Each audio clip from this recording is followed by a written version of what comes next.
Améliorer les conditions de vie des Gabonais et Gabonaises est l'une des raisons évoquées par l'exécutif pour justifier les mesures d'austérité actuelles prises par le gouvernement.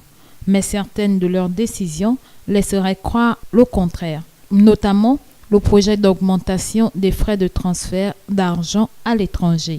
En effet, lors de sa conférence de presse au cours de ce mois, le ministre du Budget et des Comptes publics a annoncé la possibilité de voir les taxes de transfert d'argent à l'étranger doubler, dans le but d'élargir l'assiette fiscale et surtout d'asseoir le financement de la Caisse nationale d'assurance maladie et garantie sociale.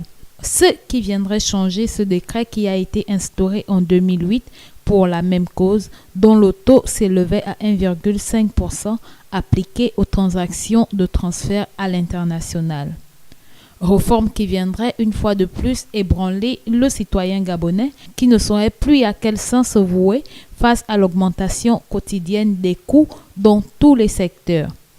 Il y a plus d'un mois, le prix du pétrole à lampe, du carburant, du gaz butane était de façon exponentielle revu à la hausse. Sans oublier le panier de la ménagère qui chaque jour se voit réduit.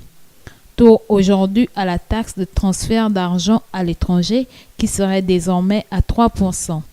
Sachant bien que nombreux sont les étudiants gabonais à l'étranger dû aux difficultés que connaît le secteur éducation au Gabon depuis quelques années. Surtout que la majorité seraient des boursiers de l'État qui perçoivent leur dû très tard et sont obligés d'avoir recours aux parents. Parents frappés par la réduction des salaires, le limogeage, car victimes des mesures d'austérité. À croire que certains se réjouiraient et ambitionneraient réduire à néant le peuple gabonais qui, progressivement, s'engloutirait dans la précarité. D'aucuns diront que l'application de cette reformation produirait d'énormes économies dans les caisses de l'État au regard du nombre d'étrangers abonnés à cette pratique dans le pays. Cependant, à qui profiteront réellement ces grosses sommes d'argent que rapporteront ces multiples mesures d'austérité? Affaire à suivre.